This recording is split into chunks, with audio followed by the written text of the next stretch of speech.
저는 75살, 이름은 김도현입니다. 평생 말수가 적다는 이유로 무던한 사람, 아무 불만 없는 사람으로 살아왔습니다. 그런데 말입니다. 아무 말도 안 한다고 해서 아무 감정이 없는 건 아니더군요. 이 이야기는 가족에게 버림받은 노인의 이야기가 아닙니다. 스스로 투명해지기를 거부한 한 아버지의 선택에 대한 이야기입니다. 아들은 말했습니다. 아버지는 원래 말이 없잖아요. 며느리는 웃으며 덧붙였습니다. 그러니까 편하죠. 그 말이 내 귀에는 이렇게 들렸습니다. 아버지는 없어도 된다. 그날은 내 생일이었습니다. 하지만 아무도 몰랐습니다.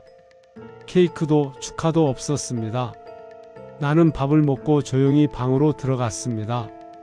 그리고 그날 밤 거실에서 들려온 그 한마디. 아버지는 그냥 계시는 분이잖아. 그 순간 나는 처음으로 생각했습니다. 아, 나는 이 집에서 사람이 아니구나. 나는 20살에 군대를 갔다가 23살에 바로 공장에 들어갔습니다. 새벽 6시 출근, 밤 9시 퇴근. 그게 내 젊은 날의 전부였습니다. 아내는 집에서 아이를 키웠고 나는 돈을 벌었습니다. 역할은 단순했고 말은 필요 없었습니다. 아버지는 말이 없어도 든든했어요. 아들이 그렇게 말하곤 했습니다. 그 말 하나로 나는 충분했습니다. 그때는 몰랐습니다. 말이 없다는 게 미덕이 아니라 무시의 이유가 될 수 있다는 걸, 침묵이 배려가 아니라 존재감을 지우는 도구가 될 수 있다는 걸, 그걸 깨닫기까지 나는 70년이 넘는 세월을 살아야 했습니다. 공장에서 일하던 시절 나는 말이 많은 사람이 아니었습니다. 동료들이 모여서 담배 피우며 농담을 주고받을 때도 나는 그저 옆에서 듣기만 했습니다. 반장님이 물으셨습니다. 도현 씨는 왜 말이 없어요? 나는 웃으며 대답했습니다. 말하는 것보다 일하는 게 편해서요. 그 말은 거짓이 아니었습니다. 정말로 나는 말하는 것보다 일하는 게 편했습니다. 말을 하려면 생각을 정리해야 하고 상대방 반응을 살펴야 하고 때로는 오해를 풀어야 했습니다. 그런 과정이 나에게는 너무 복잡하고 어려웠습니다. 그래서 나는 일로 말했습니다. 누가 아파서 쉬면 내가 대신 야근을 했고 어려운 작업이 있으면 내가 먼저 손을 들었습니다. 말은 없어도 행동으로 보여주면 된다고 생각했습니다. 그리고 그건 어느 정도 통했습니다. 사람들은 나를 믿음직한 사람이라고 했습니다. 말은 없어도 일은 확실하게 하는 사람이라고 했습니다. 집에서도 마찬가지였습니다. 아내가 힘들어 보이면 설거지를 했고 아이들 학용품이 필요하면 월급날 먼저 사다 놓았습니다. 말로 사랑한다고 하지 않아도 행동으로 보여주면 된다고 생각했습니다. 아내도 그런 나를 이해하는 것 같았습니다. 여보, 당신은 말은 없어도 마음은 따뜻한 사람이에요. 그 말 한마디면 나는 충분했습니다. 아들이 초등학교 다닐 때였습니다. 학교에서 가족 그리기 숙제를 해왔는데 그림 속 아버지는 유난히 작았습니다. 엄마와 아들은 크게 그려져 있는데 아버지는 구석에 작게 그려져 있었습니다. 아내가 웃으며 말했습니다. 아빠는 맨날 일하느라 집에 없잖아. 그래서 작게 그린 거야. 나는 그 말에 아무렇지 않게 웃었습니다. 하지만 마음 한구석이 묘하게 아팠습니다. 그때 내가 아들에게 물었어야 했을지도 모릅니다. 아빠가 더 자주 집에 있었으면 좋겠니? 아빠랑 뭐 하고 싶은 거 있니? 하지만 나는 묻지 않았습니다. 아이는 엄마가 키우는 거라고 생각했고 아버지는 돈만 잘 벌어오면 된다고 생각했습니다. 그게 그 시대 아버지들의 역할이었으니까요. 세월이 흘러 아들은 대학을 졸업하고 취직을 했습니다. 좋은 회사에 들어갔습니다. 나는 자랑스러웠습니다. 내가 평생 공장에서 일해서 번 돈으로 아들을 대학까지 보냈고 아들은 나보다 훨씬 나은 삶을 살게 되었으니까요. 그게 부모로서 할 일을 다한 거라고 생각했습니다. 아들이 결혼을 했습니다. 며느리는 똑똑하고 예쁜 사람이었습니다. 나는 결혼식 날 아들에게 말했습니다. 잘 살아라. 그게 내가 아들에게 해줄 수 있는 전부였습니다. 아들은 고개를 끄덕이며 말했습니다. 네, 아버지. 그날 이후로도 우리 부자 사이에 긴 대화는 없었습니다. 명절에 만나면 안부를 묻고 건강하냐고 물으면 괜찮다고 대답하는 게 전부였습니다. 그러다 아내가 먼저 세상을 떠났습니다. 갑작스러운 심장마비였습니다. 아침에 일어나 보니 아내가 옆에서 차갑게 식어 있었습니다. 나는 그때 처음으로 울었습니다. 소리내어 울었습니다. 장례식장에서 조문객들이 말했습니다. 도연 씨, 그렇게 우시면 안 됩니다. 고인이 걱정하실 겁니다. 하지만 나는 멈출 수가 없었습니다.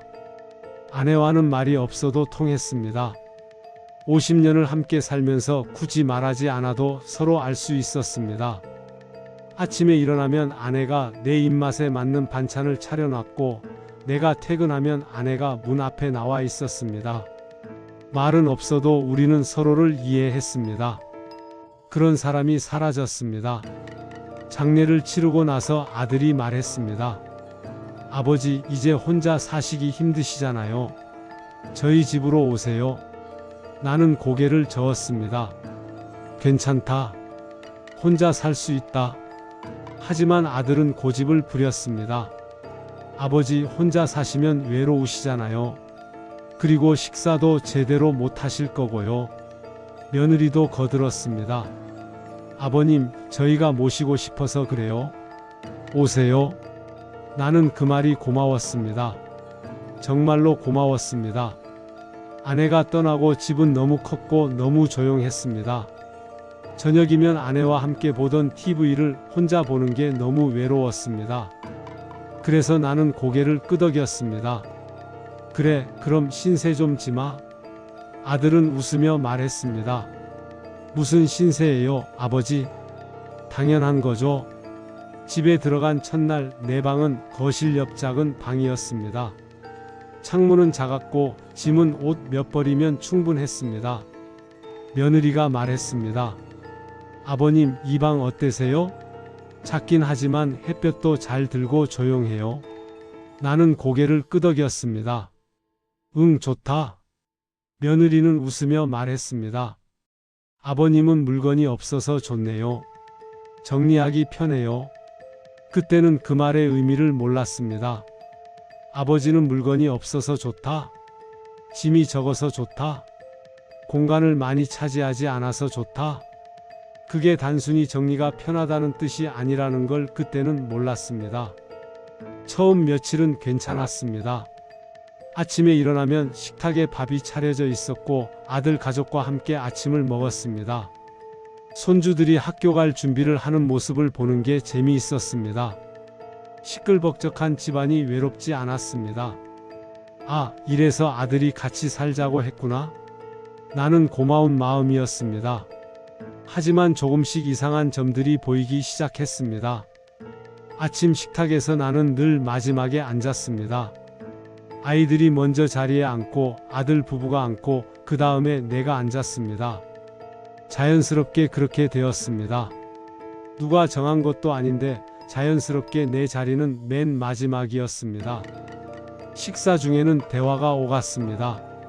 아이들은 학교 이야기를 했고 며느리는 오늘 할 일을 말했고 아들은 회사 이야기를 했습니다. 나는 그저 밥을 먹으며 듣기만 했습니다. 누구도 나에게 묻지 않았습니다. 아버지는 오늘 뭐 하실 거예요? 아버지는 요즘 어떠세요? 그런 질문은 없었습니다. 처음에는 괜찮았습니다. 나는 원래 말이 없는 사람이니까 듣기만 해도 괜찮다고 생각했습니다. 하지만 날이 갈수록 그 침묵이 무거워졌습니다. 내가 투명 인간이 된 것 같았습니다. 식탁에 앉아 있어도 없는 사람 취급을 받는 것 같았습니다. 한 번은 용기를 내서 말을 꺼냈습니다. 아침 식사 중에 아들이 회사 이야기를 하길래 나도 거들었습니다. 나도 젊었을 때 공장에서 비슷한 일이 있었는데, 하지만 내 말이 끝나기도 전에 손주가 끼어들었습니다. 엄마, 오늘 체육복 챙겨줬어? 며느리가 대답했습니다. 응, 가방에 넣어뒀어. 그리고 대화는 다른 방향으로 흘러갔습니다. 나는 입을 다물었습니다. 아, 내 이야기는 중요하지 않구나. 그렇게 생각했습니다. 그 이후로 나는 식탁에서 말을 거의 하지 않았습니다. 말해봤자 아무도 듣지 않으니까요. 말해봤자 분위기만 깨지니까요. 차라리 조용히 있는 게 낫다고 생각했습니다. 저녁 시간에는 온 가족이 거실에 모였습니다. TV를 보거나 각자 휴대폰을 보거나 했습니다. 나도 거실에 나가 앉았습니다. 하지만 내 자리는 정해져 있었습니다. 소파 구석자리. 아들과 며느리는 가운데 자리에 앉고 아이들은 바닥에 앉거나 반대편 소파에 앉고 나는 항상 구석 자리였습니다. 며느리가 말했습니다. 아버님은 거기 앉으시면 편하시잖아요. 벽에 기댈 수 있어서 좋으시잖아요. 나는 고개를 끄덕였습니다. 응, 편하다. 하지만 사실 편하지 않았습니다. 구석 자리는 좁았고 TV도 잘 안 보였고 대화에 끼기도 어려웠습니다. 하지만 나는 말하지 않았습니다. TV 리모컨은 내 손에 오지 않았습니다. 아이들이 만화를 보고 싶다고 하면 채널이 바뀌었고 며느리가 드라마를 보고 싶다고 하면 또 채널이 바뀌었습니다. 나는 뉴스를 보고 싶었지만 말하지 않았습니다. 뉴스는 재미없다고 아이들이 싫어할 게 뻔했으니까요. 그러다 한 번은 참다 못해 말했습니다. 나도 뉴스 좀 볼 수 있을까? 아들이 대답했습니다. 아, 아버지. 잠깐만요. 이거 끝나고 봐요. 하지만 이거가 끝나면 다음 프로그램이 시작되었고 결국 나는 뉴스를 보지 못했습니다. 나는 그냥 방으로 들어갔습니다. 방에 누워 있으면 외로웠습니다. 거실에서는 웃음소리가 들렸습니다. 아들 가족이 함께 TV를 보며 웃고 있었습니다. 나는 그 웃음소리를 들으며 생각했습니다. 나는 저 웃음에 포함되지 않는구나. 나는 이 집에서 가족이 아니라 그냥 같이 사는 사람이구나. 손주가 어느 날 말했습니다. 할아버지는 집에 항상 있잖아. 그 말이 왜 그렇게 아프게 들렸는지 그때는 몰랐습니다. 할아버지는 항상 집에 있다. 할 일이 없다. 갈 곳이 없다. 그냥 있다. 그 말 속에 담긴 의미를 나는 나중에야 깨달았습니다. 나는 정말로 할 일이 없었습니다. 아침에 일어나서 밥을 먹고 TV를 보거나 책을 읽거나 산책을 하거나 했습니다. 하지만 그게 다였습니다. 공장에서 일하던 시절에는 매일 해야 할 일이 있었습니다. 출근해서 기계를 돌리고 물건을 검수하고 보고서를 쓰고 퇴근했습니다. 바쁘고 힘들었지만 나는 필요한 사람이었습니다. 하지만 지금은 아무도 나를 필요로 하지 않았습니다. 내가 있어도 없어도 집안일은 돌아갔습니다. 며느리가 밥을 하고 빨래를 하고 청소를 했습니다. 내가 도와주겠다고 하면 며느리는 웃으며 말했습니다. 아버님, 괜찮아요. 제가 할게요. 아버님은 쉬세요. 쉬라는 말? 그 말이 처음에는 배려인 줄 알았습니다. 하지만 점점 그 말이 다르게 들렸습니다. 아버님은 쉬세요. 아버님은 아무것도 하지 마세요. 아버님은 그냥 방에 계세요. 그렇게 들렸습니다. 한 번은 설거지를 하려고 했습니다. 식사 후에 그릇을 들고 부엌으로 갔습니다. 며느리가 놀라며 말했습니다. 아버님, 왜 이러세요? 제가 할게요. 나는 말했습니다. 괜찮아, 내가 할게. 하지만 며느리는 그릇을 내 손에서 가져갔습니다. 아버님, 그릇 깨지면 어떡해요? 제가 할게요. 나는 물러섰습니다. 그릇 하나 깰까봐 걱정하는 며느리의 말이 무안했습니다. 나는 75년을 살면서 그릇 한 번 깨본 적 없었습니다. 하지만 며느리 눈에는 내가 그릇도 제대로 못 씻는 노인으로 보였던 것 같습니다. 빨래도 마찬가지였습니다. 내 옷만이라도 내가 빨겠다고 했더니 며느리가 말했습니다. 아버님, 세탁기 쓰는 거 복잡해요. 제가 같이 돌릴게요. 나는 세탁기 사용법 정도는 알고 있었습니다. 하지만 며느리는 내가 세탁기도 못 쓸 거라고 생각하는 것 같았습니다. 그렇게 하나씩 하나씩 내가 할 수 있는 일들이 사라졌습니다. 설거지도, 빨래도, 청소도, 장보기도 모두 며느리가 했습니다. 나는 그저 방에서 쉬기만 하면 되었습니다. 편하게 쉬라고 했습니다. 하지만 그게 편한 게 아니라 쓸모없는 사람이 되는 과정이라는 걸 나는 몰랐습니다. 어느 날 아침 며느리가 물었습니다. 아버님, 오늘 점심은 뭐 드실래요? 나는 대답했습니다. 아무거나 괜찮아. 며느리는 고개를 끄덕이고 부엌으로 갔습니다. 점심때가 되어 식탁에 나온 건 김치찌개였습니다. 나는 김치찌개를 별로 좋아하지 않았습니다. 하지만 말하지 않았습니다. 저녁에 며느리가 또 물었습니다. 아버님, 내일 아침은 뭐 드실래요? 나는 또 대답했습니다. 아무거나. 그렇게 나는 매번 아무거나라고 대답했습니다. 귀찮게 하고 싶지 않았고 까다로운 사람으로 보이고 싶지 않았습니다. 하지만 그게 문제였습니다. 내가 아무거나라고 말하니까 정말로 아무거나 나왔습니다. 내 입맛은 고려되지 않았습니다. 며느리는 자기가 만들기 편한 것, 아이들이 좋아하는 것을 만들었습니다. 나는 그걸 먹었습니다. 말없이. 한 번은 생선구이가 먹고 싶었습니다. 오랜만에 고등어구이가 생각났습니다. 하지만 말하지 못했습니다. 생선구이는 냄새가 나고 뼈를 발라야 하고 아이들이 싫어할 것 같았습니다. 그래서 나는 그냥 참았습니다. 옷도 마찬가지였습니다. 겨울이 되어 두꺼운 옷이 필요했습니다. 하지만 내 옷은 모두 얇았습니다. 며느리에게 말했습니다. 겨울 옷 좀 사야 할 것 같은데? 며느리가 대답했습니다. 아, 네. 시간 나면 사드릴게요. 하지만 시간은 나지 않았습니다. 나는 기다렸습니다. 일주일, 2주일, 한 달? 하지만 겨울 옷은 사지지 않았습니다. 며느리는 바빴습니다.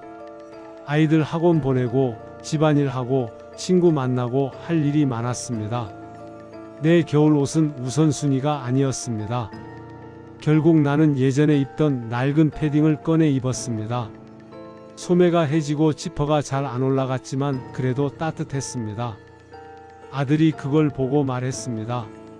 아버지, 그 옷 너무 낡았어요. 새로 사셔야죠. 나는 대답했습니다. 괜찮아, 이거 입을 만해.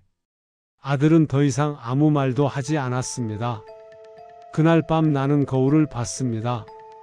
해진 패딩을 입고 작은 방에 서 있는 노인. 그게 나였습니다. 평생 일해서 돈을 벌고 가족을 먹여 살리고 집을 사고 아들을 대학까지 보낸 사람. 그 사람이 이제는 낡은 옷을 입고 작은 방 구석에 서 있었습니다. 그날은 내 생일이었습니다. 75번째 생일. 아침에 일어나서 생각했습니다. 오늘 누가 축하해 줄까? 아들이 케이크라도 사올까? 하지만 아침 식탁은 평소와 다를 게 없었습니다. 아무도 내 생일을 언급하지 않았습니다. 혹시 깜빡한 건가 싶어서 기다렸습니다. 점심때쯤 되면 기억할 거라고 생각했습니다. 하지만 점심에도 아무 말이 없었습니다. 저녁이 되었습니다. 식탁에는 평소와 똑같은 반찬들이 놓여 있었습니다. 케이크는 없었습니다. 촛불도 없었습니다. 축하 인사도 없었습니다. 나는 조용히 밥을 먹었습니다. 아들 가족은 평소처럼 대화를 나눴습니다. 회사 이야기, 학교 이야기, TV 프로그램 이야기. 내 생일은 화제에 오르지 않았습니다. 밥을 다 먹고 나는 방으로 들어갔습니다. 방문을 닫고 침대에 앉았습니다. 가슴이 답답했습니다. 숨이 막혔습니다. 내 생일을 아무도 기억하지 못했습니다. 아니, 기억하지 못한 게 아니라 관심이 없었던 겁니다. 내 생일은 중요하지 않았습니다. 내 존재가 중요하지 않았습니다. 문득 생각했습니다. 내가 이 집에 없다면 아무도 불편하지 않겠구나. 내가 사라져도 아침 식탁은 똑같이 차려질 것이고 저녁 거실은 똑같이 시끌벅적할 것이고 아무것도 달라지지 않을 것입니다. 나는 이 집에서 필요 없는 사람이었습니다. 그날 밤 나는 처음으로 울었습니다. 아내가 떠난 후 처음으로 소리 없이 울었습니다. 이불을 뒤집어 쓰고 울었습니다. 75년을 살아왔는데 생일도 축하받지 못하는 사람이 되었습니다. 가족과 함께 살면서도 혼자인 사람이 되었습니다. 다음 날 아침 며느리가 말했습니다. 아버님, 어제 안색이 안 좋으셨던데 괜찮으세요? 나는 고개를 끄덕였습니다. 응, 괜찮아. 며느리는 웃으며 말했습니다. 다행이다. 그리고 다른 이야기로 넘어갔습니다. 내 생일이 어제였다는 말은 끝내 나오지 않았습니다. 며칠이 지난 어느 날 밤이었습니다. 화장실에 가려고 방에서 나왔습니다. 거실을 지나가는데 아들 부부의 목소리가 들렸습니다. 불은 꺼져 있었고 그들은 내가 자는 줄 알았던 것 같습니다. 며느리의 목소리였습니다. 여보, 솔직히 말해서 아버님은 그냥 계시는 분이잖아. 아들의 대답이 들렸습니다. 뭐, 그렇지. 며느리가 계속 말했습니다. 밥 드시고 TV 보시고 그게 다잖아. 특별히 해드릴 것도 없고. 아들이 대답했습니다. 그래도 모시고 사는 거잖아. 그 정도는 해야지. 나는 그 자리에 굳어버렸습니다. 화장실에 가려던 발걸음이 멈췄습니다. 심장이 쿵쿵 뛰었습니다. 그냥 계시는 분. 그게 내 인생의 결론이었습니다. 75년을 살아왔는데 평생 일하고 가족을 먹여 살렸는데 그냥 계시는 분이 되었습니다. 조용히 방으로 돌아왔습니다. 화장실에 가고 싶었지만 참았습니다. 그들이 내가 들었다는 걸 알까봐 무서웠습니다. 침대에 누워 천장을 봤습니다. 그냥 계시는 분. 그 말이 머릿속에서 맴돌았습니다. 다음 날부터 나는 달라졌습니다. 아니, 정확히 말하면 보이기 시작했습니다. 내가 이 집에서 어떤 존재인지 정확히 보이기 시작했습니다. 아침 식탁에서 내 자리는 항상 구석이었습니다. 거실 소파에서 내 자리는 항상 끝자리였습니다. TV 채널 선택권은 내게 없었습니다. 먹고 싶은 음식을 말할 기회도 없었습니다. 나는 이 집에서 손님도 아니고 가족도 아니었습니다. 그냥 같이 사는 노인이었습니다. 밥 먹여주고 잠자리 제공하면 되는 사람이었습니다. 마음을 챙기고 대화하고 함께 시간을 보내야 하는 대상이 아니었습니다. 며칠 뒤 은행에서 전화가 왔습니다. 아버님, 연금 수령 계좌 확인차 연락드렸습니다. 혹시 계좌번호 변경하신 적 있으신가요? 나는 대답했습니다. 아니요, 변경한 적 없는데요. 은행원이 말했습니다. 그런데 저희 기록에는 작년에 계좌가 변경되었다고 나와 있습니다.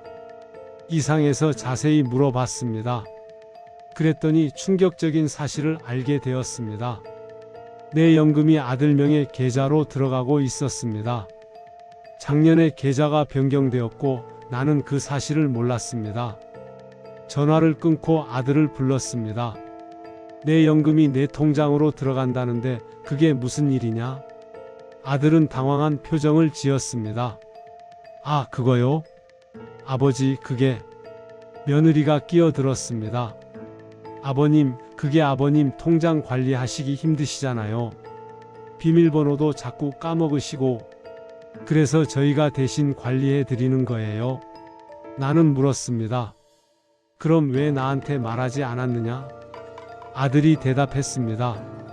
아버지 걱정하실까봐요. 그냥 저희가 알아서 할게요. 생활비 필요하시면 말씀하시고요. 나는 할 말을 잃었습니다. 내 돈을 내가 관리할 수 없었습니다. 75년을 살면서 평생 벌어온 돈인데, 내 연금인데 나는 그 돈을 쓸 수가 없었습니다.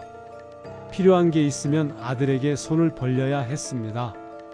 용돈을 받아야 했습니다. 그날 밤 나는 통장을 확인했습니다. 오래전에 만든 통장이 하나 있었습니다. 거기에는 얼마 안 되는 돈이 들어 있었습니다. 평생 모은 돈은 대부분 아들이 관리하고 있었습니다. 집 살 때 보탠 돈, 결혼 자금으로 준 돈, 그리고 매달 들어오는 연금. 나는 생각했습니다. 내가 아들에게 무엇인가? 돈줄인가? 연금 받는 기계인가? 아들은 나를 모시는 게 아니라 내 돈을 관리하고 있었던 건가? 그런 생각이 들자 모든 게 다르게 보였습니다.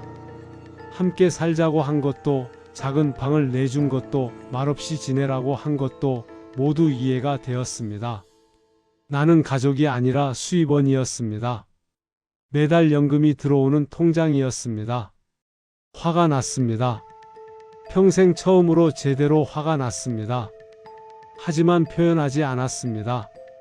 어떻게 표현해야 할지 몰랐습니다. 평생 말없이 살아온 사람이 갑자기 화를 낸다고 해서 뭐가 달라질까요? 그날부터 나는 조용히 준비했습니다. 무엇을 준비했느냐고요? 내 인생을 되찾을 준비를 했습니다. 먼저 은행에 갔습니다. 내 연금 계좌를 다시 내 명의로 바꿨습니다. 은행원이 물었습니다. 가족분께 말씀은 하셨나요?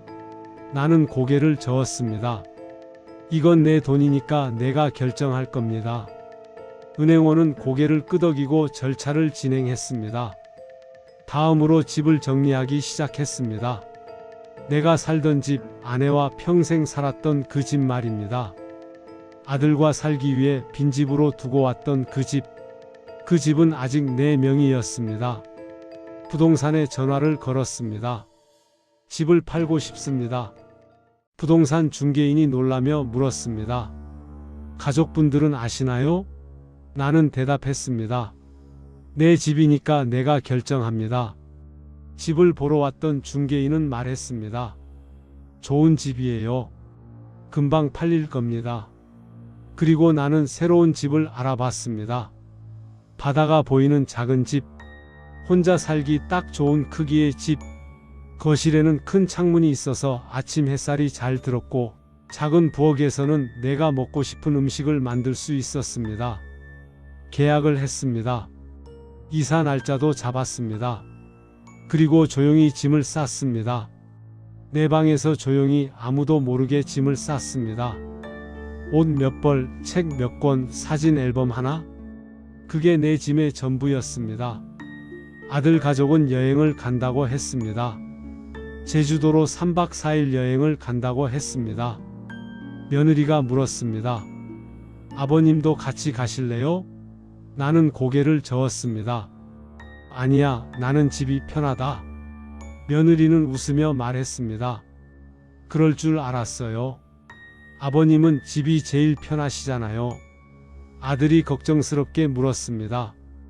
아버지 혼자 계셔도 괜찮으시겠어요?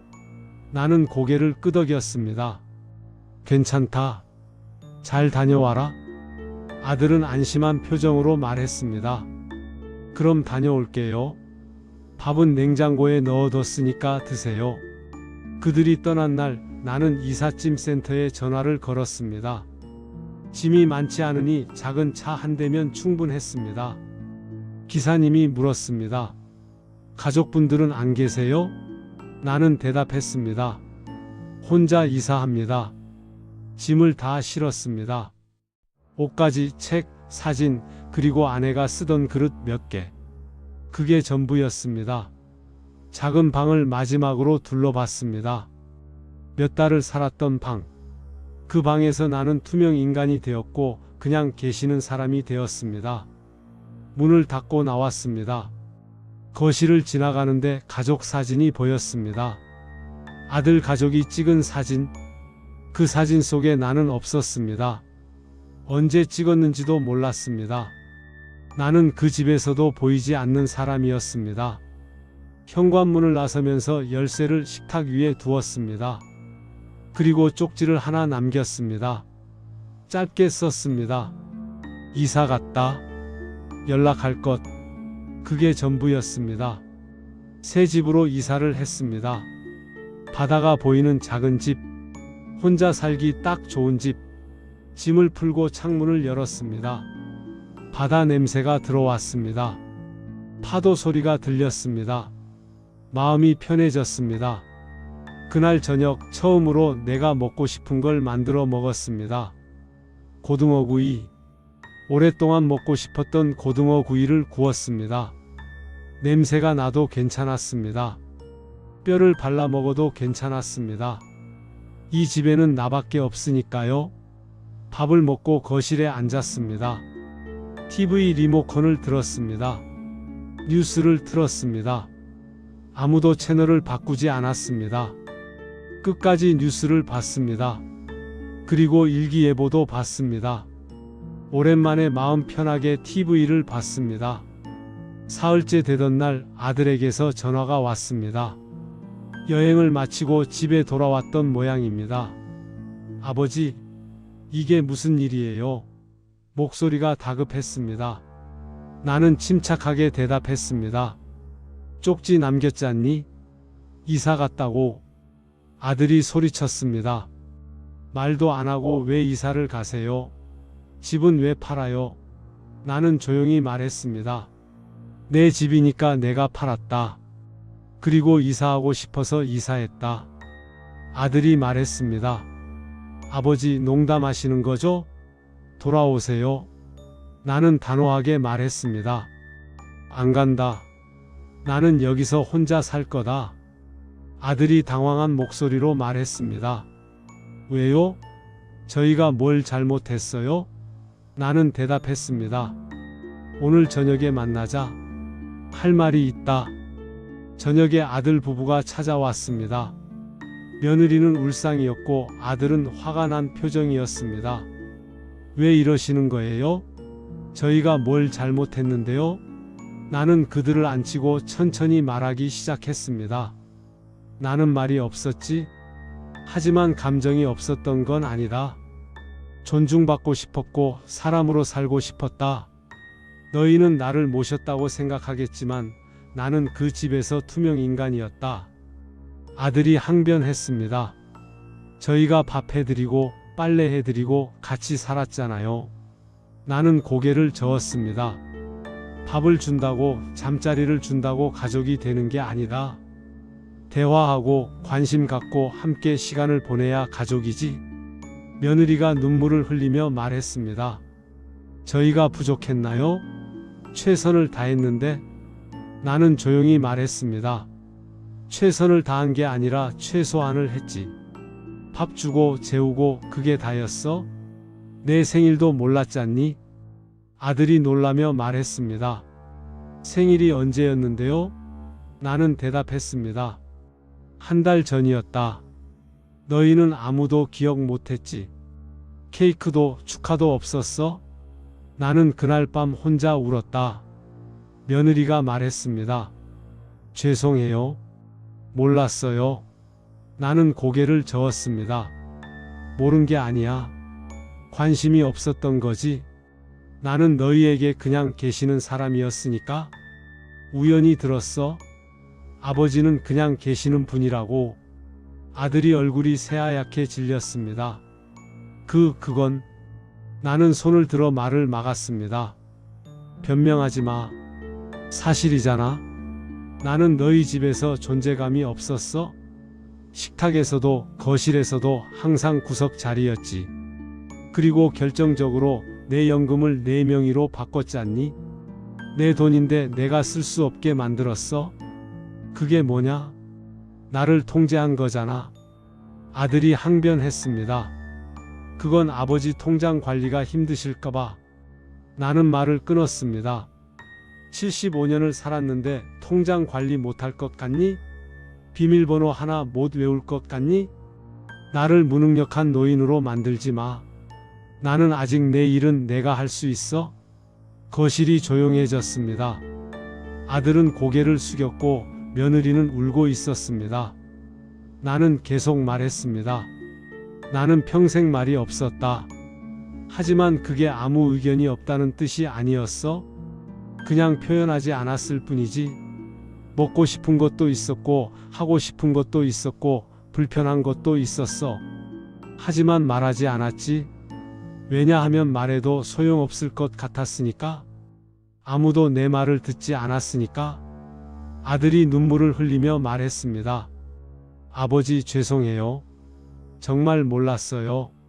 나는 고개를 끄덕였습니다. 알아. 너희는 나쁜 의도가 없었다는 거 알아. 하지만 결과적으로 나는 그 집에서 행복하지 않았어? 며느리가 물었습니다.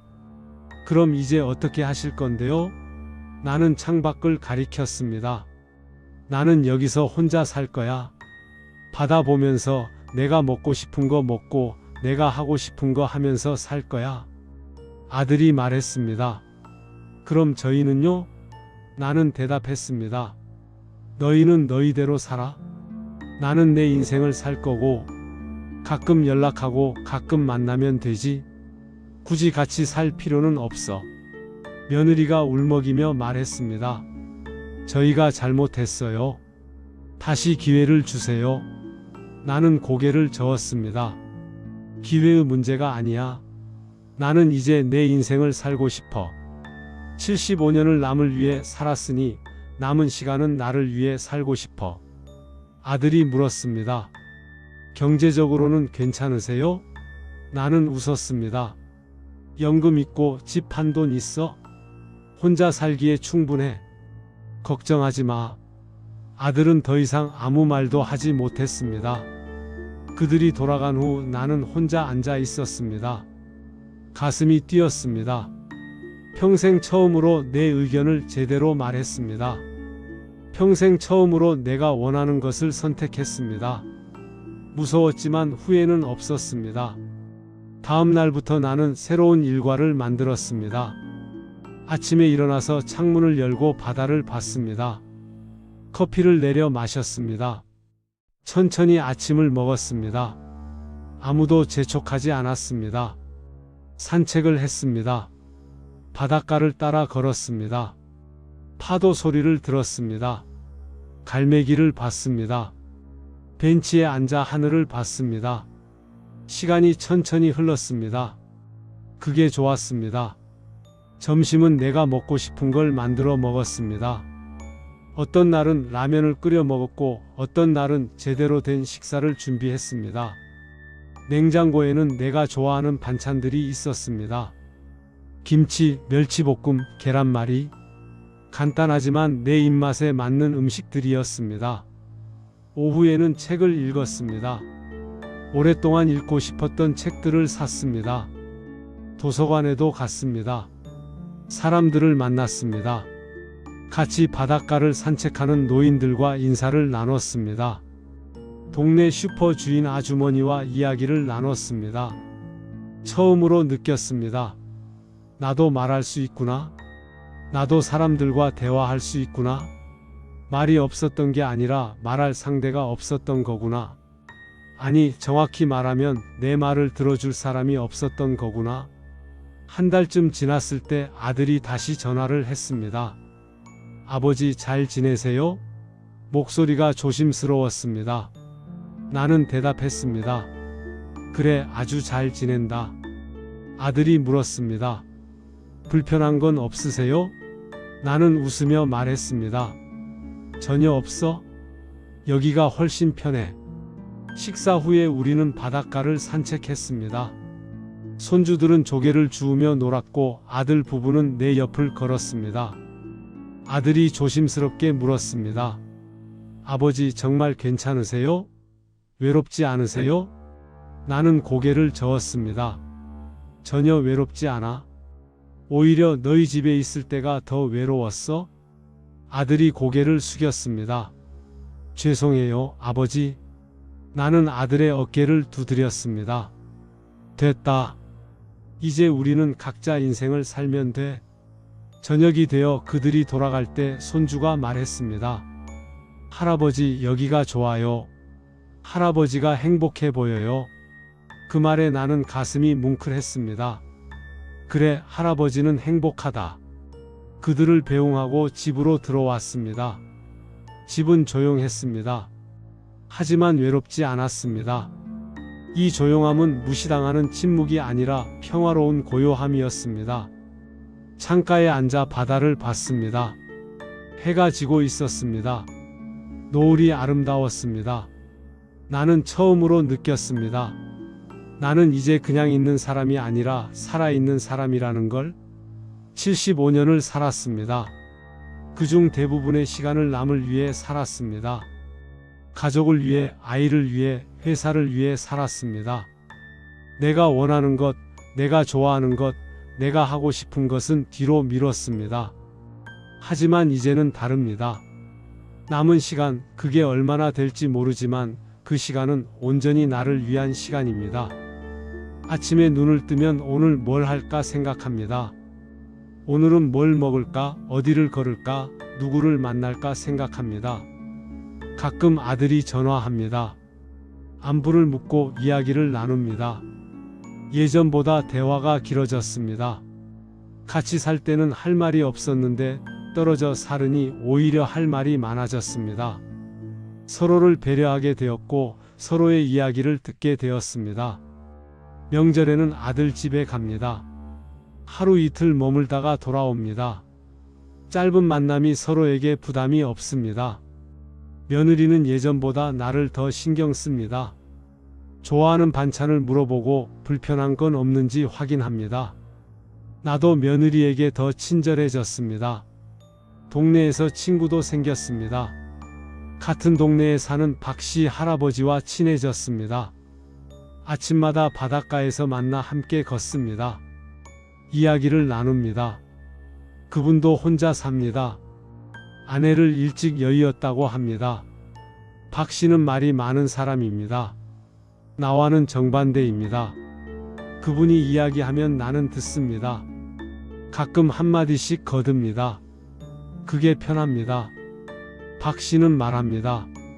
김씨는 듣기를 잘하는 사람이라고, 이야기하기 편하다고. 나는 처음으로 깨달았습니다.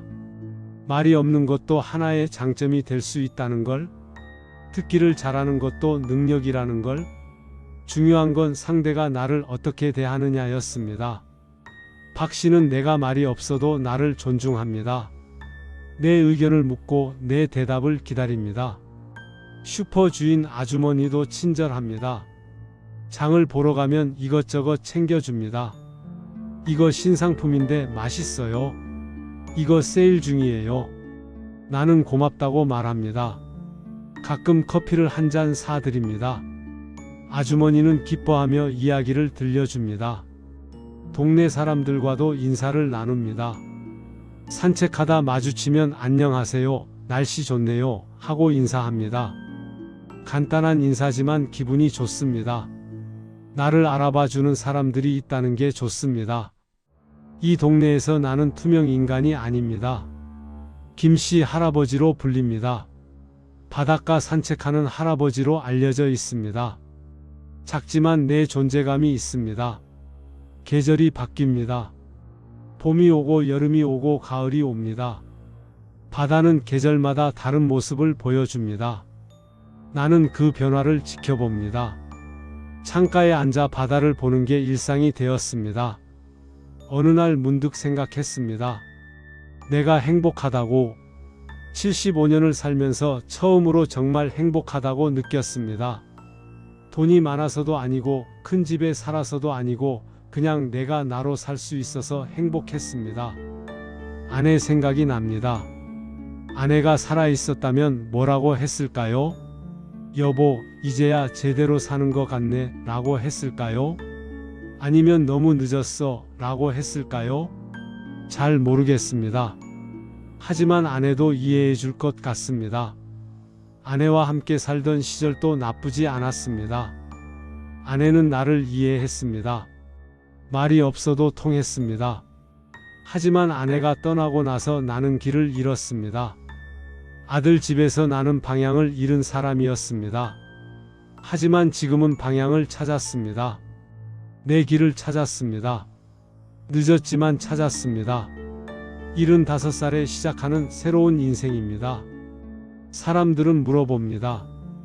이 나이에 혼자 사는 게 힘들지 않으냐고. 나는 대답합니다. 전혀 힘들지 않다고. 오히려 이게 편하다고. 그들은 고개를 갸우뚱합니다. 이해가 안 된다는 표정입니다. 설명하기 어렵습니다. 혼자 사는 게 왜 편한지, 왜 행복한지 말로 표현하기 어렵습니다. 직접 겪어봐야 아는 것들이 있습니다. 존중받는다는 게 무엇인지, 자유롭다는 게 무엇인지 말로는 설명할 수 없습니다. 일기를 쓰기 시작했습니다. 평생 일기를 써본 적 없었는데 이제는 씁니다. 오늘 있었던 일, 오늘 느낀 것들을 적습니다. 글씨가 서툴고 문장이 어색하지만 상관없습니다. 나를 위한 기록이니까요. 일기장을 보면 신기합니다. 매일매일 다른 일이 있었습니다. 어제는 박 씨와 산책했고, 그제는 도서관에 갔고, 오늘은 손주들이 전화했습니다. 단조로워 보이지만 내게는 소중한 하루하루입니다. 예전 같았으면 이렇게 말했을 겁니다. 오늘도 별일 없었다. 그냥 집에 있었다. 하지만 지금은 다릅니다. 오늘도 좋은 하루였다. 바다를 봤고 커피를 마셨고 책을 읽었다. 같은 하루를 다르게 보게 되었습니다. 관점이 바뀌었습니다. 인생을 보는 관점이 완전히 바뀌었습니다. 예전에는 남들이 나를 어떻게 보는지가 중요했습니다. 좋은 아버지, 성실한 직장인, 무던한 사람으로 보이는 게 중요했습니다. 하지만 지금은 내가 나를 어떻게 보는지가 중요합니다. 나는 내가 괜찮은 사람이라고 생각합니다. 말이 없어도, 느려도, 서툴러도 괜찮은 사람입니다. 그걸로 충분합니다. 아들이 가끔 걱정합니다. 아버지 혼자 계셔서 위험하지 않으세요? 넘어지시거나 아프시면 어떡해요? 나는 대답합니다. 걱정 마. 비상연락망 만들어뒀고 동네 사람들도 알고 있어. 실제로 한번 감기에 걸린 적이 있습니다. 이틀 정도 밖에 안 나갔더니 박 씨가 집에 찾아왔습니다. 김 씨 왜 안 나와요? 아프세요? 걱정돼서 왔어요. 고마웠습니다.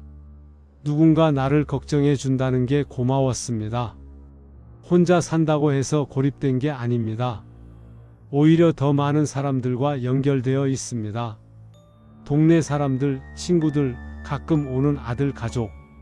적당한 거리를 두고 좋은 관계를 유지하고 있습니다.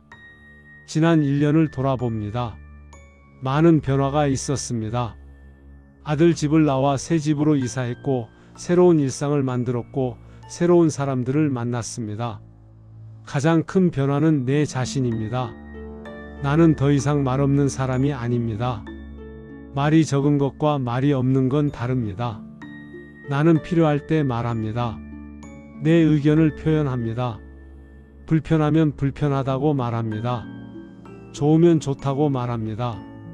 박 씨가 말했습니다. 김 씨, 요즘 밝아지셨어요. 예전보다 말씀도 많이 하시고. 나는 웃으며 말했습니다.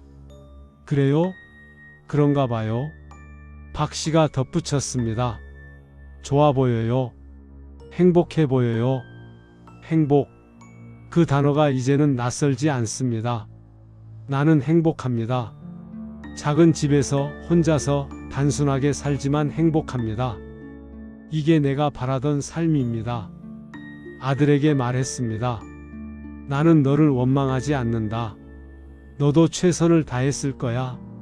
다만 서로에게 맞지 않았던 거지. 같이 살기에는 우리가 너무 달랐어. 아들은 눈물을 흘렸습니다. 미안해요, 아버지. 나는 아들의 어깨를 두드렸습니다. 미안해할 필요 없어. 이제는 서로에게 더 좋은 관계야. 떨어져 있으니까 오히려 더 가까워진 것 같아. 아들은 고개를 끄덕였습니다. 정말 그랬습니다. 떨어져 살면서 우리 관계는 나아졌습니다. 서로를 존중하게 되었고 서로의 삶을 인정하게 되었습니다. 같이 살 때는 불편했던 것들이 이제는 사라졌습니다. 며느리도 달라졌습니다. 예전보다 나를 더 편하게 대합니다. 부담스럽지 않게 자연스럽게 대합니다. 나도 며느리를 더 이해하게 되었습니다. 그분도 어려웠을 겁니다. 시아버지를 모시는 게 손주들과의 관계도 좋아졌습니다. 가끔 만나니까 더 반갑고 더 특별합니다. 손주들은 할아버지 집에 오는 걸 이벤트처럼 생각합니다. 바다도 보고 할아버지와 둘이 시간도 보내고, 한 손주가 말했습니다. 할아버지, 나중에 크면 나도 할아버지처럼 바닷가에 집 사서 살래. 나는 웃으며 말했습니다. 그래, 내가 원하는 대로 살아라. 내 인생이니까. 내 인생. 그 말이 이제는 실감납니다. 이게 내 인생입니다. 75년을 살았고 앞으로 얼마나 더 살지 모르지만 이제부터는 온전히 내 인생입니다. 후회는 없습니다. 늦게 시작했지만 시작했다는 게 중요합니다. 아예 시작하지 못했을 수도 있었으니까요. 평생 그 작은 방에서 투명 인간으로 살다가 생을 마감할 수도 있었습니다. 하지만 나는 선택했습니다. 나로 살기를 선택했습니다. 쉬운 선택이 아니었습니다. 아들에게 미안했고 가족을 떠난다는 게 두려웠습니다. 하지만 그 선택이 나를 살렸습니다. 이제 아침에 눈을 뜨면 감사합니다. 오늘도 바다를 볼 수 있고 커피를 마실 수 있고 산책할 수 있다는 게 감사합니다. 작은 것들이 소중합니다. 창밖을 봅니다. 바다가 보입니다. 파도가 밀려왔다 밀려갑니다. 변함없이 반복되는 그 모습이 평화롭습니다. 나도 그렇게 살고 싶습니다. 흔들리지만 중심을 잃지 않고 반복되지만 매번 새롭게. 저녁이 됩니다. 혼자 저녁을 먹습니다. 오늘은 된장찌개를 끓였습니다. 간단하지만 맛있습니다. TV를 틉니다. 뉴스를 봅니다. 날씨를 확인합니다. 내일도 화창하다고 합니다. 내일은 뭘 할까 생각합니다. 도서관에 갈까? 시장에 갈까? 그냥 집에서 쉴까? 정하지 않았습니다. 내일 아침에 일어나서 결정하면 됩니다. 그게 자유입니다.